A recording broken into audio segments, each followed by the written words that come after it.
Hello student, ਸਾਡਾ class 11 ਦਾ motion ਇਨ ਏ plain chapter ਜਿਹੜਾ ਹੀ ਚੱਲਦਾ ਪਿਆ ਸੀ। ਇਹਦੇ ਵਿੱਚ ਅਸੀਂ ਪਹਿਲਾਂ ਪੜ੍ਹੇ ਸਕੇਲਰ ਪ੍ਰੋਡਕਟ ਜਾਂ ਡਾਟ ਪ੍ਰੋਡਕਟ। ਹੁਣ ਅਸੀਂ ਪੜਾਂਗੇ ਜੀ ਵੈਕਟਰ ਪ੍ਰੋਡਕਟ ਔਰ it is also non as cross product. ਔਰ ਤੁਹਾਨੂੰ ਇਹ ਵੀ ਦੱਸਿਆ ਸੀ ਮੈਂ, ਪ੍ਰੋਡਕਟ ਮੀਨ ਮਲਟੀਪਲੀਕੇਸ਼ਨ ਹੁੰਦਾ ਵਾ, ਪਰ ਇਹ ਟੈਕ ਯੂਜ਼ ਹੋਊਗਾ under root of sum of square of ਦਾ ਕੰਪੋਨੈਂਟ। ਇਹਦੇ ਵਿੱਚ ਬਾਰ-ਬਾਰ ਯੂਜ਼ ਹੁੰਦਾ ਵਾ। ਅਗਰ ਸਾਡਾ ਐਕਸ ਐਕਸਿਸ ਆ ਉਹਨੂੰ ਅਸੀਂ ਆਈ ਕੈਪ ਨਾਲ ਡਿਨੋਟ ਕਰਦੇ ਹਾਂ, ਵਾਈ ਐਕਸਿਸ ਆ ਜ਼ੈਡ ਕੈਪ ਨਾਲ ਡਿਨੋਟ ਕਰਦੇ ਹਾਂ, ਜ਼ੈਡ ਐਕਸਿਸ ਆ ਕੇ ਕੈਪ ਨਾਲ ਡਿਨੋਟ ਕਰਦੇ ਹਾਂ। ਇਹ ਸਾਰੀਆਂ ਚੀਜ਼ਾਂ ਅਸੀਂ ਪਹਿਲਾਂ ਪੜ੍ਹ ਚੁੱਕੇ ਹਾਂ। ਹੁਣ ਡਾਇਰੈਕਟ ਅਸੀਂ ਆਪਦੇ ਮੇਨ ਪੁਆਇੰਟ ਤੇ ਆਉਂਦੇ ਹਾਂ। ਹੁਣ ਦੇਖੋ ਜੀ ਵੈਕਟਰ ਪ੍ਰੋਡਕਟ ਜਿਹੜਾ ਉਹ ਕਿੱਦਾਂ ਅਸੀਂ ਨੋਟ ਕਰਦੇ ਹਾਂ। ਸਾਡੇ ਕੋਲ ਦੋ ਵੈਕਟਰ ਹੈ ਜੀ। ਮੰਨ ਲਓ ਵੈਕਟਰ ਏ ਹੈ ਔਰ ਇਹਨੂੰ ਕਰੂੰਗਾ ਜੀ vector A multiply with vector B. ਦੇਖੋ ਜੀ ਇਹਦੇ ਵਿੱਚ ਇੱਕ ਚੀਜ਼ ਆ ਗਈ ਆ, ਇੱਥੇ ਮਲਟੀਪਲਾਈ ਦਾ ਸਾਈਨ ਆਉਂਦਾ ਪਿਆ। ਪਹਿਲਾਂ ਇੱਥੇ ਹੀ ਡਾਟ ਲੈਂਦੇ ਪਏ ਆ, ਪਰ ਹੁਣ ਇੱਥੇ ਕੀ ਆਉਂਦਾ ਪਿਆ, ਕ੍ਰੋਸ ਆਉਂਦਾ ਪਿਆ। ਜਿੱਥੇ ਕ੍ਰੋਸ ਆ ਜੇ, ਜਦੋਂ ਵੀ ਤੁਸੀਂ ਇਹਦੇ ਨਵੈਰੀਕਲ ਕਰਦੇ ਜੇ, ਕਿਤੇ ਆਪਾਂ ਕੰਪੀਟੀਟਿਵ ਐਗਜ਼ਾਮੀਨੇਸ਼ਨ ਦੇ ਵਿੱਚ ਬੈਠੇ ਆ, ਅਗਰ ਤੁਹਾਨੂੰ ਕੋਈ ਵੈਕਟਰ ਵਾਲਾ ਕੁਐਸਚਨ ਆਉਂਦਾ, ਤੁਹਾਨੂੰ ਉੱਥੇ ਇੱਦਾਂ ਮਲਟੀਪਲਾਈ ਲੱਗਾ ਆਉਂਦਾ ਵਾ ਜਾਂ ਕ੍ਰੋਸ ਲੱਗਾ ਆਉਂਦਾ ਵਾ, ਸਮਝ ਜਾਣਾ ਤੁਸੀਂ ਕਿ ਇੱਥੇ ਵੈਕਟਰ ਪ੍ਰੋਡਕਟ ਯੂਜ਼ ਹੁੰਦਾ ਪਿਆ ਜਾਂ ਇੱਥੇ ਕ੍ਰੋਸ ਪ੍ਰੋਡਕਟ ਯੂਜ਼ ਹੁੰਦਾ ਪਿਆ। ਅਗਰ ਇਹਦੀ ਜਗ੍ਹਾ ਤੇ ਇੱਥੇ ਡਾਟ ਹੋਵੇ ਫਿਰ ਤੁਸੀਂ ਕਹਿ ਦੇਣਾ ਕਿ ਇੱਥੇ ਸਕੇਲਰ ਪ੍ਰੋਡਕਟ ਯੂਜ਼ ਹੁੰਦਾ ਪਿਆ ਜਾਂ ਫਿਰ ਡਾਟ ਪ੍ਰੋਡਕਟ ਯੂਜ਼ ਹੁੰਦਾ ਪਿਆ। ਹੁਣ ਇੱਥੇ ਕ੍ਰੋਸ ਯੂਜ਼ ਹੁੰਦਾ ਪਿਆ, ਮੀਨ ਇਹ ਕਿ ਤੁਹਾਡਾ ਵੈਕਟਰ ਪ੍ਰੋਡਕਟ ਹੈ ਜਾਂ ਫਿਰ ਕ੍ਰੋਸ ਪ੍ਰੋਡਕਟ ਹੈ। ਹੁਣ ਦੇਖੋ ਜੀ ਵੈਕਟਰ ਏ ਨੂੰ ਵੈਕਟਰ ਬੀ ਨਾਲ ਹੀ ਮਲਟੀਪਲਾਈ ਕਰਦੇ ਪਏ, ਸਾਡੇ ਕੋਲ ਕੀ ਆ ਗਿਆ, ਏ ਬੀ ਸਾਈਨ ਥੀਟਾ। ਠੀਕ ਹੈ ਜੀ, ਇੱਥੇ ਕੀ ਹੈ ਜੀ 101% ਸਾਈਨ ਥੀਟਾ ਆਊਗਾ। ਬਟ ਜਿਹੜਾ ਇਸ ਤੋਂ ਪਹਿਲਾਂ ਸਕੇਲਰ ਪ੍ਰੋਡਕਟ ਕੀਤਾ ਵਾ ਉਹਦੇ ਵਿੱਚ ਕੋਸ ਥੀਟਾ ਆਉਂਦਾ ਪਿਆ ਹੈ, ਬਟ ਇਹਦੇ ਵਿੱਚ 101% ਸਾਈਨ ਥੀਟਾ ਆਊਗਾ। ਉਸ ਤੋਂ ਬਾਅਦ ਅਸੀਂ ਆਪਦੇ ਮੇਨ ਪੁਆਇੰਟ ਤੇ ਜਾਂਦੇ ਹਾਂ। ਅਸੀਂ ਪ੍ਰੋਪਰਟੀਜ਼ ਦੀ ਗੱਲ ਕਰਦੇ ਹਾਂ। ਅੱਗੇ ਨੋਟ ਕਰ ਲਓ, ਪ੍ਰੋਪਰਟੀਜ਼ ਆਫ ਵੈਕਟਰ ਪ੍ਰੋਡਕਟ ਜਾਂ ਫਿਰ ਕ੍ਰੋਸ ਪ੍ਰੋਡਕਟ। ਠੀਕ ਹੈ ਜੀ, ਫਸਟ ਇਹਦੇ ਵਿੱਚ ਇਹਦੀ ਅਲਟਰਨੇਟਿਵ ਪ੍ਰੋਪਰਟੀ ਹੈ, ਵੈਰੀ ਇੰਪੋਰਟੈਂਟ ਹੈ ਜੀ। ਔਰ ਇਹਨੂੰ ਆਪਾਂ ਫਸਟ ਨੰਬਰ ਦੇ ਦਿੰਦੇ ਹਾਂ, ਅਲਟਰਨੇਟਿਵ ਪ੍ਰੋਪਰਟੀ। ਔਰ ਅਲਟਰਨੇਟਿਵ ਪ੍ਰੋਪਰਟੀ ਦੇ ਵਿੱਚ ਕੀ ਆ ਜਾਊਗਾ ਜੀ, ਸਿੰਪਲ ਹੀ ਪਤਾ ਤੁਹਾਨੂੰ ਸਾਰਿਆਂ ਨੂੰ, vector A multiply with vector B. ਔਰ ਇਹਦਾ ਆਨਸਰ ਕੀ ਆ ਜਾਊਗਾ ਜੀ ਸਾਡੇ ਕੋਲ, ਇਹਦਾ ਆਨਸਰ ਆਊਗਾ ਜੀ vector B multiply vector A. ਔਰ ਇੱਥੇ ਸਾਈਨ ਮਾਈਨਸ ਦਾ ਆ ਜਾਊਗਾ, ਇੱਥੇ ਜਿਹੜਾ ਸਾਈਨ ਹੈ ਜੀ ਉਹ ਮਾਈਨਸ ਦਾ ਆ ਜਾਊਗਾ। ਔਰ ਇਹ ਮਾਈਨਸ ਦੇ ਸਾਈਨ ਦਾ ਕੀ ਚੱਕਰ ਹੈ ਜੀ, ਤੇ ਪਲੀਜ਼ ਇਹਨੂੰ ਸਮਝਣ ਵਾਸਤੇ ਮੇਰੇ ਕੋਲ ਇੱਕ ਦੋ ਇਹਦੇ ਵਾਸਤੇ ਐਗਜ਼ਾਮਪਲਸ ਆ, ਉਹ ਐਗਜ਼ਾਮਪਲ ਤੁਹਾਨੂੰ ਮੈਂ ਸਮਝਾ ਦਿੰਦਾ ਵਾ। ਫਸਟ ਤੁਸੀਂ ਐਗਜ਼ਾਮਪਲ ਵੇਖ ਲਿਓ ਜੀ, ਆ ਨਟ ਐਂਡ ਬੋਲਟ ਵਾਲੀ। ਦੇਖੋ ਜੀ ਇਹ ਮੇਰੇ ਤੋਂ ਨਟ ਐਂਡ ਬੋਲਟ ਆ, ਔਰ ਇਹ ਵਾਲੇ ਜਿਹੜੇ ਨਟ ਐਂਡ ਬੋਲਟ ਆ, ਇਹ ਤੁਸੀਂ ਇਹ ਤੋਂ ਸਮਝਣ ਵਾਸਤੇ ਥੋੜ੍ਹੀ ਜਿਹੀ ਇੱਕ ਐਗਜ਼ਾਮਪਲ ਦੇ ਤੌਰ 'ਤੇ ਸਮਝਣਾ ਕਿ ਇੱਥੇ ਮਾਈਨਸ ਦਾ ਸਾਈਨ ਕਿਉਂ ਆਇਆ। ਤੁਹਾਨੂੰ ਇਹ ਤੋਂ ਵੇਖ ਕੇ ਸਮਝ ਆਉਣੀ ਚਾਹੀਦੀ ਆ। ਵੇਖੋ ਜੀ, ਮੰਨ ਲਓ ਇਹ ਮੇਰੇ ਤੋਂ ਐਕਸ ਐਕਸਿਸ ਆ, ਇਹ ਮੇਰੇ ਤੋਂ ਵਾਈ ਐਕਸਿਸ ਆ। ਮੀਨ ਇੱਕ ਵੈਕਟਰ ਏ ਇੱਧਰ ਆ, ਵੈਕਟਰ ਬੀ ਇੱਧਰ ਆ। ਵੇਖੋ ਜੀ ਇੱਧਰ ਜਦੋਂ ਮੈਂ ਨਟ ਐਂਡ ਬੋਲਟ ਟਾਈਟ ਕਰਦਾ ਪਿਆ, ਕੀ ਹੁੰਦਾ ਪਿਆ ਜੀ, ਵੇਖੋ ਮੈਂ ਨਟ ਐਂਡ ਬੋਲਟ ਟਾਈਟ ਕਰਦਾ ਪਿਆ ਵਾਂ। ਜਿਹੜਾ ਇਹ ਵਾਲਾ ਨਟ ਆ ਇਹ ਪਹਿਲਾਂ ਲੈਫਟ ਹੈਂਡ ਸਾਈਡ 'ਤੇ ਹੀ, ਬਾਅਦ ਰਾਈਟ ਹੈਂਡ ਸਾਈਡ 'ਤੇ ਆਉਂਦਾ ਹੋਗਾ। ਵੇਖੋ ਕਮੈਂਟ, ਮੇਰੇ ਹੈਂਡ ਦੇ ਜਾਂ ਮੇਰੇ ਲੈਫਟ ਹੈਂਡ ਸਾਈਡ 'ਤੇ ਹੀ, ਔਰ ਇਹ ਰਾਈਟ ਹੈਂਡ ਸਾਈਡ 'ਤੇ ਮੂਵ ਕਰਦਾ ਪਿਆ ਵਾ। ਵੇਖੋ ਜੀ ਡਾਇਰੈਕਸ਼ਨ ਦੋਨਾਂ ਦੀ ਆਪੋਜ਼ਿਟ ਹੀ ਆ, ਕਿਉਂਕਿ ਜਿਹੜਾ ਮੇਰਾ ਬੋਲਟ ਮੇਰਾ ਰਾਈਟ ਹੈਂਡ ਸਾਈਡ ਤੋਂ ਲੈਫਟ ਹੈਂਡ ਸਾਈਡ 'ਤੇ ਮੂਵ ਕਰਦਾ ਪਿਆ ਵਾ, ਔਰ ਜਿਹੜਾ ਮੇਰਾ ਨਟ ਮੇਰਾ ਲੈਫਟ ਹੈਂਡ ਸਾਈਡ ਤੋਂ ਰਾਈਟ ਹੈਂਡ ਸਾਈਡ ਮੂਵ ਕਰਦਾ ਪਿਆ। ਕਹਿ ਸਕਦੇ ਦੋਨਾਂ ਦੀ ਡਾਇਰੈਕਸ਼ਨ ਡਿਫਰੈਂਟ ਆ। ਜਿਹੜਾ ਮੇਰਾ ਨਟ ਆ ਇੱਧਰਲੀ ਸਾਈਡ 'ਤੇ ਇੱਧਰ ਆ ਗਿਆ, ਔਰ ਜਿਹੜਾ ਮੇਰਾ ਬੋਲਟ ਆ ਉਹ ਇੱਧਰਲੀ ਸਾਈਡ ਤੋਂ ਇੱਧਰ ਆ ਗਿਆ। ਕਹਿ ਸਕਦੇ ਹਾਂ ਨਟ ਜਿਹੜਾ ਵਾ ਲੈਫਟ ਹੈਂਡ ਸਾਈਡ ਤੋਂ ਰਾਈਟ ਹੈਂਡ ਸਾਈਡ ਆ ਗਿਆ, ਔਰ ਜਿਹੜਾ ਬੋਲਟ ਆ ਉਹ ਰਾਈਟ ਹੈਂਡ ਸਾਈਡ ਤੋਂ ਲੈਫਟ ਹੈਂਡ ਸਾਈਡ ਆ ਗਿਆ, ਔਰ ਦੋਨਾਂ ਦੀ ਡਾਇਰੈਕਸ਼ਨ ਡਿਫਰੈਂਟ ਹੈ। ਇਸ ਕਰਕੇ ਕੀ ਜੀ, ਨੈਗੇਟਿਵ ਸਾਈਨ ਆਊਗਾ। ਇੱਕ ਐਗਜ਼ਾਮਪਲ ਹੋ ਰਿਹਾ ਜੀ ਮੇਰੇ ਤੋਂ, ਮੰਨ ਲਓ ਜੀ ਇਹ ਤੁਹਾਡਾ ਵੈਕਟਰ ਏ ਆ, ਇਹ ਤੁਹਾਡਾ ਵੈਕਟਰ ਬੀ ਹੈ। ਦੋਨਾਂ ਦੇ ਵਿੱਚ ਕਿੰਨਾ ਐਂਗਲ ਹੈ ਜੀ, 90 ਡਿਗਰੀ ਹੈ। ਦੇਖੋ ਇੱਥੇ ਚੈੱਕ ਕਰੋ, ਇੱਥੇ ਤੁਹਾਡਾ 90 ਡਿਗਰੀ ਐਂਗਲ ਜਿਹੜਾ ਕ੍ਰੀਏਟ ਹੁੰਦਾ ਪਿਆ ਵਾ। ਵੇਖੋ ਜੀ ਜਦੋਂ ਇਹ ਜਿਹੜੇ ਦੋਨੋਂ ਵੈਕਟਰ ਆ, ਇਹ ਦੋਨਾਂ ਵੈਕਟਰ ਨੂੰ ਜਦੋਂ ਮੈਂ ਆਪਸ ਦੇ ਵਿੱਚ ਮੀਟ ਕਰਾਉਂਗਾ, ਮੰਨ ਲਓ ਇਕੱਠੇ ਕਰ ਦੂੰਗਾ, ਇੱਦਾਂ ਹੋਊਗਾ। ਜਦੋਂ ਇਹਨਾਂ ਨੂੰ ਮੈਂ ਦੋਨਾਂ ਨੂੰ ਇਕੱਠੇ ਕਰ ਦੂੰਗਾ, ਇਹਨਾਂ ਦਾ ਵੇਖੋ ਜੀ ਇਹਨਾਂ ਦੇ ਵਿੱਚ ਕਹਿ ਸਕਦੇ ਹਾਂ ਜਿਹੜੀ ਡਾਇਰੈਕਸ਼ਨ ਆ ਬਿਲਕੁਲ ਆਪੋਜ਼ਿਟ ਹੋਊਗੀ। ਜਦੋਂ ਦੋਨਾਂ ਨੂੰ ਮੈਂ ਲਾਗੇ ਲੈ ਕੇ ਆਊਂਗਾ, ਜਿਹੜਾ ਮੇਰਾ ਇਹ ਵਾਲਾ ਵੈਕਟਰ ਆ ਇਹ ਕਹਿ ਸਕਦੇ ਹਾਂ ਲੈਫਟ ਹੈਂਡ ਸਾਈਡ ਤੋਂ ਰਾਈਟ ਹੈਂਡ ਸਾਈਡ ਨੂੰ ਮੂਵ ਕਰਦਾ ਪਿਆ। ਜਿਹੜਾ ਮੇਰਾ ਇਹ ਵੈਕਟਰ ਆ ਉਹ ਰਾਈਟ ਹੈਂਡ ਸਾਈਡ ਤੋਂ ਲੈਫਟ ਹੈਂਡ ਸਾਈਡ ਨੂੰ ਮੂਵ ਕਰਦਾ ਪਿਆ। ਦੋਨਾਂ ਦੀ ਜਿਹੜੀ ਡਾਇਰੈਕਸ਼ਨ ਡਿਫਰੈਂਟ ਆ। ਇੱਧਰ ਦੇਖੋ ਦੋਨਾਂ ਦੀ ਡਾਇਰੈਕਸ਼ਨ ਪਹਿਲਾਂ 90 ਡਿਗਰੀ ਐਂਗਲ ਆ, ਦੋਨਾਂ ਦੀ ਡਾਇਰੈਕਸ਼ਨ ਜਿਹੜੀ ਆ ਡਿਫਰੈਂਟ ਆ। ਇੱਦਾਂ ਕਰਕੇ ਦੋਨਾਂ ਦੀ ਡਾਇਰੈਕਸ਼ਨ ਡਿਫਰੈਂਟ, ਜਦੋਂ ਮੈਂ ਪਾਸ ਲਿਆਉਂਗਾ ਡਿਫਰੈਂਟ ਡਾਇਰੈਕਸ਼ਨ ਹੋਣ ਦੇ ਕਾਰਨ ਇੱਥੇ ਨੈਗੇਟਿਵ ਸਾਈਨ ਹੋਊਗਾ। ਉਸ ਤੋਂ ਬਾਅਦ ਇਹ ਵਾਲੀਆਂ ਜਿਹੜੀਆਂ ਤੁਹਾਡੀਆਂ ਮੈਂ ਐਗਜ਼ਾਮਪਲ ਲਈਆਂ ਵਾ ਸਿਰਫ ਤੁਹਾਨੂੰ ਦੱਸਣ ਕਰਕੇ ਕਿ ਇੱਥੇ ਮਾਈਨਸ ਸਾਈਨ ਕਿਉਂ ਹੋਊਗਾ। ਪਲੀਜ਼ ਪੇਪਰ 'ਚ ਇਸ ਚੀਜ਼ ਦਾ ਕਦੀ ਵੀ ਭੁਲੇਖਾ ਨਹੀਂ ਖਾਣਾ। ਅਗਰ ਤੁਸੀਂ ਭੁਲੇਖਾ ਖਾ ਗਏ, ਇਹ ਵਾਲਾ ਤੁਹਾਡਾ ਨੁਮੈਰੀਕਲ ਗਲਤ ਹੋ ਸਕਦਾ ਵਾ। ਨੈਕਸਟ ਸੈਕੰਡ ਪ੍ਰੋਪਰਟੀ ਹੈ ਜਿਹਦੇ ਵਿੱਚ ਜਿਹਨੂੰ ਬੋਲਦੇ ਆ, ਜਿਹਨੂੰ ਆਪਾਂ ਬੋਲਦੇ ਨੇ ਡਿਸਟ੍ਰੀਬਿਊਸ਼ਨ ਲਾ, ਡਿਸਟ੍ਰੀਬਿਊਸ਼ਨ ਲਾ ਜਾਂ ਡਿਸਟ੍ਰੀਬਿਊਸ਼ਨ ਪ੍ਰੋਪਰਟੀ ਵੀ ਕਈ ਥਾਂ ਹੋ ਸਕਦੀ ਹੈ ਕਿਸੇ ਬੁੱਕ ਦੇ ਵਿੱਚ। ਇਹਦੇ ਵਿੱਚ ਵੇਖੋ ਜੀ ਸਿੰਪਲ ਕੀ ਆ, ਵੈਕਟਰ ਏ ਆ ਔਰ multiply with vector B plus vector C. ਠੀਕ ਹੈ ਜੀ। ਇਹਦੇ ਵਿੱਚ ਵੇਖੋ ਜੀ ਅਲਜਬਰਿਕ ਰੂਲ ਲੱਗਦਾ ਸਾਡਾ, ਹੁਣ ਆਪਾਂ ਅਲਜਬਰਿਕ ਰੂਲ ਇਹਦੇ ਵਿੱਚ ਲਾ ਦਿੰਦੇ ਆ। ਦੇਖੋ ਜੀ ਪਹਿਲਾਂ ਜਿਹੜਾ ਏ ਆ ਇੱਕ ਵਾਰੀ ਇਹਦੇ ਨਾਲ ਮਲਟੀਪਲਾਈ ਹੋ ਜਾਊਗਾ ਔਰ ਜਿਹੜਾ ਫਿਰ ਇੱਕ ਏ ਆ ਇੱਕ ਵਾਰੀ ਸੀ ਦੇ ਨਾਲ ਮਲਟੀਪਲਾਈ ਹੋ ਜਾਊਗਾ ਔਰ ਸਿੰਪਲ ਹੀ ਬਣ ਜਾਊਗਾ ਜੀ A multiple with vector B ਔਰ ਪਲੱਸ ਦਾ ਸਾਈਨ ਆ ਜਾਊਗਾ ਜੀ, ਫਿਰ A vector multiple with C vector. ਠੀਕ ਹੈ ਜੀ। ਔਰ ਅਗਰ ਤੁਸੀਂ ਪੇਪਰ ਦੇ ਵਿੱਚ ਬੀ ਨੂੰ ਇੱਧਰ ਲਿਖਣਾ ਵਾ ਤਾਂ ਮਾਈਨਸ ਸਾਈਨ ਆਊਗਾ, ਅਗਰ ਸੀ ਨੂੰ ਇੱਧਰ ਲਿਖਣਾ ਤਾਂ ਫਿਰ ਮਾਈਨਸ ਸਾਈਨ ਆਊਗਾ। ਕਿਉਂ ਆਊਗਾ ਤੁਹਾਨੂੰ ਹੁਣੇ ਦੱਸ ਕੇ ਹਟਿਆ ਵਾ। ਜਿਹੜੇ ਵੈਕਟਰ ਆ ਉਹਨਾਂ ਦੀ ਡਾਇਰੈਕਸ਼ਨ ਜਿਹੜੀ ਡਿਫਰੈਂਟ ਹੁੰਦੀ ਹੈ, ਇੱਕ ਦੂਜੇ ਤੋਂ ਡਿਫਰੈਂਟ ਡਾਇਰੈਕਸ਼ਨ ਦੇ ਵਿੱਚ ਮੂਵ ਕਰਦੇ, ਇਸ ਕਰਕੇ ਉੱਥੇ ਮਾਈਨਸ ਸਾਈਨ ਹੀ ਆਊਗਾ। ਇਹ ਵਾਲੀ ਚੀਜ਼ ਪਲੀਜ਼ ਅੰਡਰਸਟੈਂਡ ਕਰ ਲੈਣਾ। ਅਗਰ ਬੀ ਤੁਸੀਂ ਪਹਿਲਾਂ ਲਿਖਣੀ ਏ ਇੱਧਰ ਲਿਖਣਾ ਵਾ ਤੇ ਇਹਦੇ ਵਿੱਚ ਮਾਈਨਸ ਸਾਈਨ ਲੱਗੂਗਾ। ਅਗਰ ਇੱਧਰ ਵੀ ਇੱਦਾਂ ਹੀ ਹੈ, ਅਗਰ ਸੀ ਤੁਸੀਂ ਪਹਿਲਾਂ ਲਿਖਣਾ ਵਾ ਏ ਬਾਅਦ ਵਿੱਚ ਲਿਖਣਾ ਵਾ ਉਹਦੇ ਵਿੱਚ ਇਹਦੇ ਨਾਲ ਮਾਈਨਸ ਸਾਈਨ ਹੋ ਜਾਊਗਾ। ਉਸ ਤੋਂ ਬਾਅਦ ਬਈ ਥਰਡ ਪ੍ਰੋਪਰਟੀ ਆ, ਥਰਡ ਪ੍ਰੋਪਰਟੀ ਸਾਡੀ ਪੈਰਲਲ ਵਾਲੀ ਆ ਗਈ ਜੀ, vector A parallel with vector B. ਹੁਣ ਤੁਹਾਨੂੰ ਪਤਾ ਜਿਹੜੀਆਂ ਪੈਰਲਲ ਲਾਈਨਸ ਹੁੰਦੀਆਂ ਇਦਾਂ ਕਰਕੇ ਜਾਂ ਪੈਰਲਲ ਲਾਈਨ ਇਦਾਂ ਕਰਕੇ ਹੁੰਦੀਆਂ ਵਾ, ਇਹਨਾਂ ਦੇ ਵਿੱਚ ਐਂਗਲ ਕਿੰਨਾ ਹੁੰਦਾ ਜੀ, ਥੀਟਾ ਕਿੰਨਾ ਹੁੰਦਾ ਵਾ 0 ਡਿਗਰੀ। ਇਹ ਆਪਾਂ ਪਹਿਲਾਂ ਵੀ ਚੀਜ਼ ਪੜ੍ਹ ਚੁੱਕੇ ਹਾਂ। ਔਰ ਇਹਦੇ ਵਿੱਚ ਵੇਖੋ ਕੀ ਹੋਊਗਾ ਜੀ, ਇਹਦੇ ਵਿੱਚ ਆਪਣਾ ਫਾਰਮੂਲਾ ਕਿਹੜਾ ਯੂਜ਼ ਹੁੰਦਾ ਪਿਆ ਵਾ, vector A multiply with vector B. ਔਰ ਇਹਦਾ ਕੀ ਆਨਸਰ ਆਇਆ ਸਾਡੇ ਕੋਲ, ਇੱਥੇ ਮੈਂ ਨੋਟ ਕੀਤਾ ਵਾ A B sign theta, A B sign theta. ਬਈ ਹੁਣ ਥੀਟਾ ਦੀ ਵੈਲਿਊ ਸਾਡੇ ਕੋਲ ਕਿੰਨੀ ਹੈ ਚੈੱਕ ਕਰੋ। ਥੀਟਾ ਸਾਡੇ ਕੋਲ ਕਿੰਨਾ, ਪੈਰਲਲ ਲਾਈਨ ਦੇ ਵਿੱਚ ਥੀਟੇ ਦੀ ਵੈਲਿਊ ਕਿੰਨੀ ਹੁੰਦੀ ਹੈ, ਥੀਟਾ ਸਾਡਾ ਐਂਗਲ ਕਿੰਨਾ ਹੁੰਦਾ ਵਾ 0 ਡਿਗਰੀ। ਥੀਟਾ ਇੱਥੇ 0 ਡਿਗਰੀ ਪੁੱਟ ਕਰ ਦਿਓ, ਆਪਾਂ ਇੱਥੇ ਮੈਂ ਪੁੱਟ ਕਰ ਹੀ ਦਿੰਦਾ ਵਾ। ਇਹ ਸਾਡਾ ਕੀ ਆ ਗਿਆ ਜੀ, ਏ ਬੀ ਸਾਈਨ ਨਾਲ ਕੀ ਆ ਜਾਊਗਾ ਜੀ 0 ਡਿਗਰੀ। ਹੁਣ ਬਈ ਸਿੰਪਲ ਜੀ ਗੱਲ ਆ, ਜਿਹੜਾ ਸਾਈਨ 90 ਡਿਗਰੀ ਆ, ਜਿਹੜਾ ਸਾਈਨ 90 ਡਿਗਰੀ ਆ ਉਹਦੀ ਸੌਰੀ ਸਾਈਨ ਜਿਹੜਾ 0 ਡਿਗਰੀ ਉਹਦੀ ਵੈਲਿਊ ਕਿੰਨੀ ਹੁੰਦੀ ਹੈ, ਆਪਾਂ ਇੱਥੇ ਕਰ ਦਿੰਦੇ ਤੁਹਾਨੂੰ। ਜਿਹੜਾ sine 0 degree is equal to 0, ਜਿਹੜਾ ਸਾਈਨ 0 ਡਿਗਰੀ ਆ ਉਹਦੀ ਵੈਲਿਊ 0 ਹੁੰਦੀ ਹੈ। ਫਿਰ ਸਾਡਾ ਆਨਸਰ ਕੀ ਆ ਜਾਊਗਾ, A B multiply B equal to A B multiply 0 ਔਰ A B vector A multiply B ਔਰ ਇਹ ਕੀ ਆ ਜਾਊਗਾ ਸਾਡੇ ਕੋਲ 0। ਇਹਦਾ ਆਨਸਰ ਕਿੰਨਾ ਆ ਗਿਆ ਸਰ ਸਾਡੇ ਕੋਲ 0। ਬਈ ਇਹ ਚੀਜ਼ ਪਲੀਜ਼ ਨੋਟ ਕਰ ਲੈਣਾ। ਪਿਛਲੀ ਵਾਰ ਜਦੋਂ ਅਸੀਂ ਕੀਤਾ ਸੀ ਉਹਦੇ ਵਿੱਚ ਪੈਰਲਲ ਲਾਈਨ ਜਿਹੜਾ ਆਨਸਰ ਆਇਆ ਸਾਡਾ ਕੋਸ ਵਾਲੇ ਦੇ ਵਿੱਚ ਸਕੇਲਰ ਪ੍ਰੋਡਕਟ ਦੇ ਵਿੱਚ, ਇੱਥੇ ਜਿਹੜਾ ਆਨਸਰ ਆਇਆ ਸਾਡਾ ਉਹ ਏ ਬੀ ਆਇਆ ਹੈ, ਕਿਉਂਕਿ ਉੱਥੇ ਵੈਲਿਊ ਸਾਈਨ 90 ਦੀ ਸੌਰੀ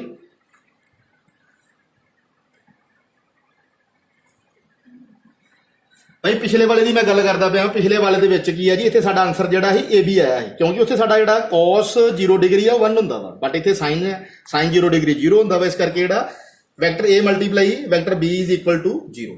ਠੀਕ ਹੈ ਜੀ। ਉਸ ਤੋਂ ਬਾਅਦ ਨੈਕਸਟ ਆਪਾਂ ਆ ਜਾਂਦੇ ਹਾਂ ਫੋਰਥ ਦੀ ਪ੍ਰੋਪਰਟੀ ਆ।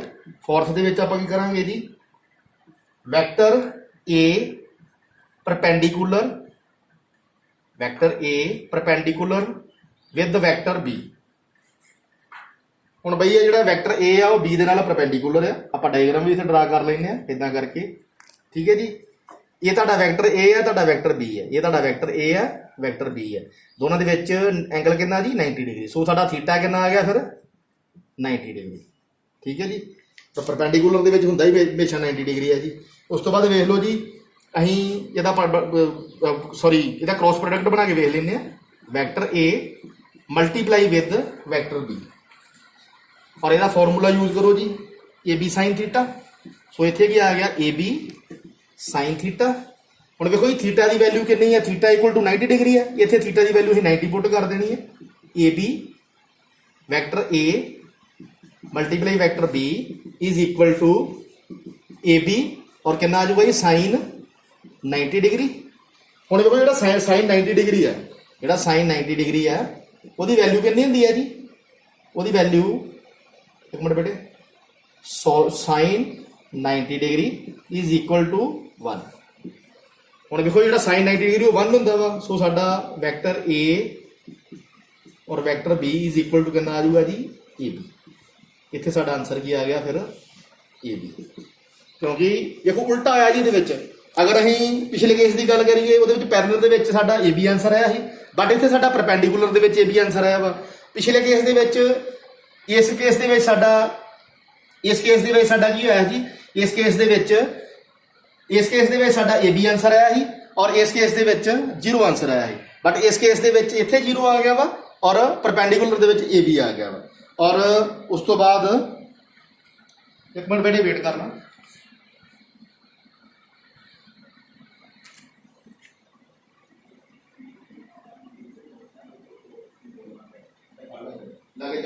एसी चलता। सो बेटे सॉरी फॉर इनकन्वेंस। और ये वेखो जी नैक्सट प्रॉपर्टी है साडी फिफ्थ प्रॉपर्टी है, और जी फिफ्थ प्रॉपर्टी है असीं गल करांगे जी vector product of unit vector, vector product of unit vector,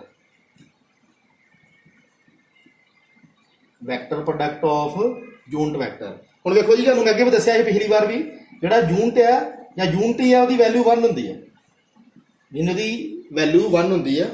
और ये वास्ते देखो जी ये वास्ते असीं इहनूं सॉल्व कर रहे थे एक डायग्राम यूज करांगे, वो डायग्राम सारे आपां नाल नाल ही इहनूं सॉल्व करते जाना वा। आपां वेख लैंदे जी करके उहनूं पहलां आपां कर लैंदे आ, इहदे विच आ जाऊगा जी साडा पहलां आपां डायग्राम बना लैंदे आ। ये साडी आई आ गई और क्योंकि तुहानूं पता म्यूचुअली परपेंडिकुलर हुंदे तिन्हां दे विच आपस दे विच 90 डिग्री एंगल क्रिएट करदे। इत्थे तुसीं जे बना लो, इत्थे के बना लो, ठीक है जी। ये तुहाडा आई कैप आ गया, जे कैप आ गया, के कैप आ गया। और उस तो बाद एक बारी असीं गल कर लेनी है, आपां इत्थे लाइन मार लैंदे, इधर आपां गल करांगे सेम प्रोडक्ट दी और इधर गल करांगे डिफरेंट दी, ठीक है जी। और उस तो बाद वेखियो जी ਜਿਹੜੇ ਸਾਡੇ ਇਹਦੇ ਵਿੱਚ ਸੇਮ ਆ ਜਾਂ ਡਿਫਰੈਂਟ ਆ ਉਹਨਾਂ ਦੇ ਵਿੱਚ ਕੀ ਫਰਕ ਪੈਂਦਾ ਵਾ ਉਹ ਆਪਾਂ ਉਹਦੀ ਵੈਲਿਊ ਕੱਢ ਕੇ ਵੇਖਣੀ ਹੈ।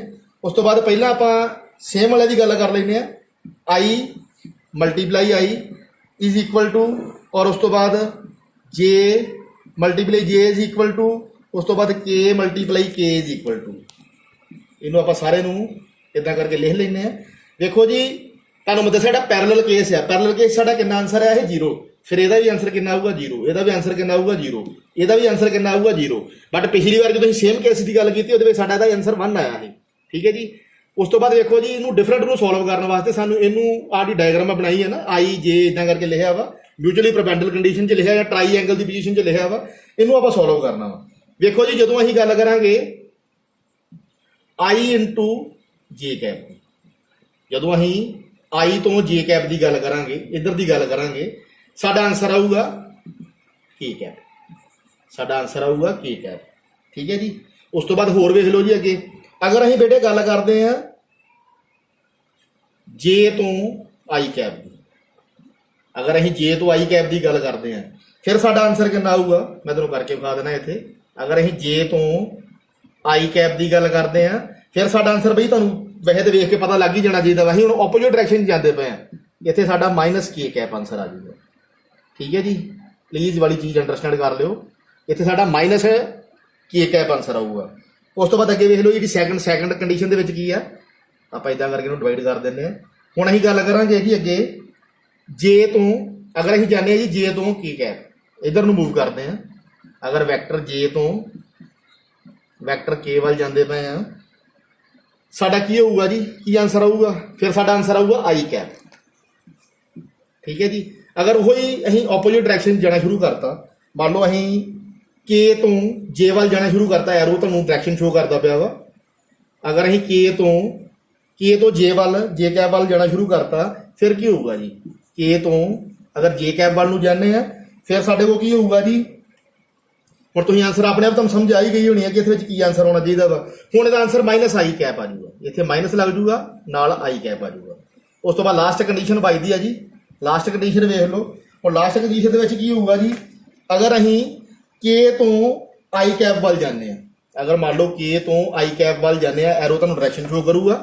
अगर के नूं आई कैप नाल मल्टीप्लाई करते हैं, के वैक्टर नूं आई वैक्टर दे नाल या के कैप नूं आई कैप दे नाल मल्टीप्लाई करते हैं, साडे को आंसर कितना आना चाहिए जी। अगर इहनूं इहदे नाल मल्टीप्लाई करते हैं साडे को आंसर आऊगा जे कैप, ठीक है जी। अगर इहदा उल्टा कर दईए, अगर असीं आई कैप तो के कैप वाल नूं मूव करते हैं फिर साडा आंसर कितना आ जाऊगा जी, फिर साडा आंसर आ जाऊगा I cap multiply K cap is equal to, answer कितना आ गया जी माइनस जे कैप, ठीक है जी। और इदा करके तुम ये वाले डायग्राम पहला बना लैनी है और डायग्राम के अकॉर्डिंग इन्हों बना के देखना वा। देखो जी जो सेम वाला वा, सेम वाले का आंसर तो 0 आ गया। क्यों 0 आ गया? क्योंकि जी साड़ियाँ दो पैरल लाइन होंगे उन्होंने एंगल 0 होंगे वा और ये ए बी जो वैक्टर आ ਜਾਂ पैरल कंडीशन की गल करिए तो साਡਾ आंसर 0 आया वा। इस करके ਇਹਦਾ ਤਾਂ ਸਿੰਪਲ ਹੀ 0 आ गया। बट डिफरेंट कंडीशन की गल करिए, डिफरेंट कंडीशन वास्ते देखो जी की होंदा पिया वा। जी डिफरेंट कंडीशन है वो वास्ते देखो जी अगर अहीं कह सकते हैं लैफ्ट हैंड साइड तो राइट हैंड साइड मूव करते पे हैं, साडा आंसर प्लस के विच आउंदा पिया। अगर ऑपोजिट डायरैक्शन के जाने पे आंसर माइनस के विच आउंदा पिया। इदां सारियां कंडीशन ये अकॉर्डिंग तुसीं बना के वेख लैणियां वा। और उस तो बाद इस तो बाद साडी लास्ट वन प्रॉपर्टी आ जिहड़ी कि बहुत ही इंपॉर्टेंट है तुहाडे वास्ते और उहदी आपां हुण गल कर लैंदे आ। वो मैं थोड़ी लिख के रखी है जी। देखो vector A multiply vector B, बई जिहड़ी ये कंडीशन है इहदे विच की है जी, इहनूं मैं पहलां ही लिख के रखिया वा। इहदी मैं मैट्रिक्स बनाई हुई है। मैट्रिक्स वास्ते देखो जी अगर मैं शुरू की गल करा जो मैं स्टार्टिंग करूँगा उहदे विच मैं साइन प्लस लऊँगा। उस तो बाद अगर सैकंड कंडीशन की गल करें सैकंड वारी मैं आंसर माइनस लऊँगा। उस तो बाद के वारी गल करिए फिर ये वारी प्लस लऊँगा। कोई मैट्रिक्स के इदा का एक बार प्लस लेने एक बार माइनस लेने एक बार प्लस लेने। हुण ये देखो जी आप पहला गल करनी है आई कैप की। पहला आप आई कैप की गल करनी आई कैप की वैल्यू चाहिए है। आई कैप की वैल्यू वास्ते की करूँगा जी मैं वेखो एक मिनट इनू मैं छड्ड दूंगा। ठीक है जी ये वाले दोनों मैं छड्ड दूंगा और साढ़े को बच की गया जी साढ़े को सिर्फ ये दो बच गए। इनू भी मैं छड्ड दूंगा ये वाली चीज़ इनू भी छड्ड दूंगा और इनू भी छड्ड दूंगा। सिर्फ इन्हों की गल करांगे और इनू बना के वेख लें। पहला आप गल कर लें जी आई कैप ये प्लस साइन है। प्लस साइन इतने ऑलरेडी भावें लिखो भावें ना लिखो कोई दिक्कत नहीं जी। इदा करके ब्रैकेट लगा लो।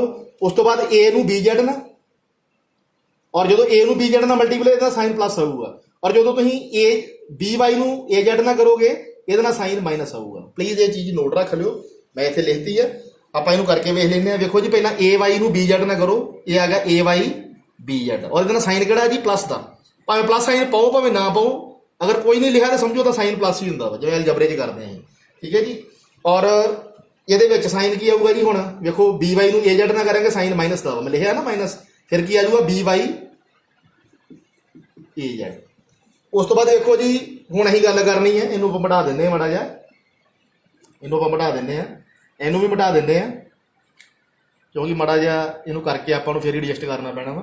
हुण आपां गल करांगे जी जे कैप की। हुण आपां जे कैप वास्ते की है जी इत्ते लाइन मार देनी है ये उत्ते लाइन मारती है और ये वाला तुहाडा इदां ही रह जाना जी। ये वाला भी इदां ही कट्टिया जाना वा। हुण वेखो जी ये वास्ते आपां साइन किहड़ा लिया वा इहदे उत्ते जे कैप वास्ते साइन किहड़ा लिया माइनस। इत्थे साइन आ जाऊगा माइनस नाल आ जाऊगा जे कैप। ठीक है जी हुण जे कैप वास्ते जी ब्रैकेट वाली है वो चीज़ मैं थल्ले नोट कर देना। चलो इत्थे आपां नोट कर लें। हुण वेखो जी ये वास्ते ए एक्स नू बी जेड ना मल्टीप्लाई करना वा और साइन प्लस का होगा और बी एक्स नू ए जेड ना करना वा ये वास्ते साइन माइनस का होगा। सो कर लो फिर इनू। देखो जी ए एक्स नू बी जेड ना करना साइन प्लस का इतने प्लस ला लो ए एक्स बी जेड और बी एक्स नू ए जेड ना करना माइनस का साइन आऊगा। सो इतना माइनस ला लो इनू मैं इधर करके नोट करता वा माइनस का साइन ला लो और नाल की भी आ जाऊगा जी ये देखो माइनस साइन आ गया और की आ जाऊगा बी एक्स और नाल की आ गया ए जेड। और उस तो बाद देखो जी